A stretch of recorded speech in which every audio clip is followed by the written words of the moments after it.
Savoir trancher et décider. Quid de cette qualité indispensable dans le quotidien du management opérationnel?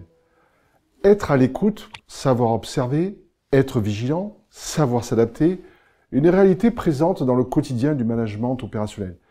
Faire appel à l'intelligence collective présente des vertus appréciables pour fédérer autour d'un projet. Mais, parce qu'il y a un véritable mais, peuvent émerger des options et orientations qui se révèlent alors incompatibles entre elles. Dans le même registre, la sollicitation ne peut-elle pas faire surgir des intérêts divergents entre collaborateurs, voire entre services, que l'on pourrait même qualifier de contradictoires?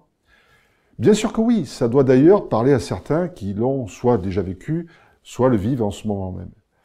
Et n'est-ce pas là où le manager doit agir en responsabilité et prendre toute sa place et dimension?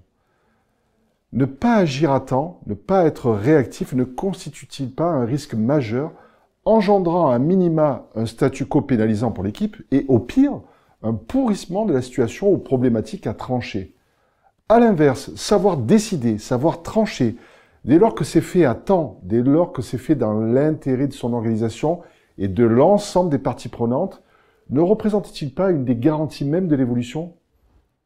Au final, le manager qui ne saurait pas décider ni trancher ne ferait-il pas courir le risque de la stagnation, notion contraire au principe vertueux de logique d'amélioration continue? Or, n'est-ce pas dans cette logique que doit idéalement se projeter le manager, soucieux d'apporter efficacité et efficience à son organisation? D'ailleurs, la base même des enseignements liés au management de projet ne suggère-t-il pas au manager soucieux d'efficacité d'agir dans un principe permanent et vertueux d'amélioration continue? Précisément, est-ce que ce postulat se révèle compatible avec hésitation, attente, voire attentisme dans la prise de décision nécessaire au quotidien? Savoir trancher suppose, pas toujours, mais parfois, d'adopter la fermeté en correspondance. Ne peut-on pas affirmer ici que certes, la fermeté suppose et supporte le respect, mais n'exclut pas pour autant la convivialité?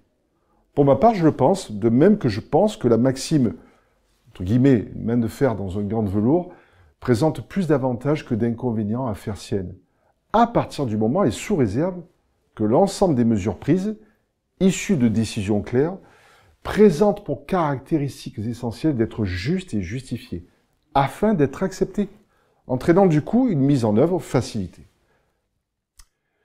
Et vous, de quelles idées et suggestions complémentaires pouvez-vous nous faire bénéficier autour de cette thématique stratégiquement importante dans le rôle du manager au quotidien? Au plaisir de vous lire en dessous de cette vidéo.